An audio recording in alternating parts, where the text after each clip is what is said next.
Welcome sa akong YouTube channel. Maayong adlaw sa tanan. Karong adlawa, dadon tamo sa usa ka nindot kaayo nga lugar. Dini sa Surigao del Sur, ang Taganungan Bridge.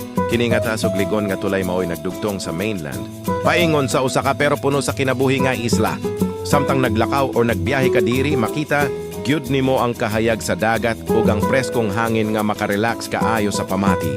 Sa atong video karon, sundan ninyo ko samtang mo adto ta sa isla pinaagi sa Taganungan Bridge. Makita ninyo unsa kanindot ang view ug unsa ka peaceful ang lugar. Perfect yun para sa mga ganahan. Mag-unwind ug mag-enjoy sa nature. Pag-abot nato sa isla, daghan kaayong mapalit ug matilawan nga mga lokal nga produkto. Na sila shells, mga nindot nga kabibe, tikodamo, squid, pusit, lato, sea grapes nga healthy kaayo. Tayom og daghan pang uban nga pagkaon nga fresh gikan sa dagat. Kung mahilig ka sa seafood, sigurado gyud nga malingaw ka dire. Presko barato ug lami kaayo. Busaon sa pamanimong gihulat. Kuyog na sa akong biyahe ug atong tukiyon ang katahom sa Taganungan. Bridge ug sa isla nga puno sa grasya sa dagat. Ayaw kalimot sa like, subscribe, share. Para updated ka pirmi sa akong mga sunod nga adventure. Daghang salamat sa inyong suporta.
Yan po yung kayo.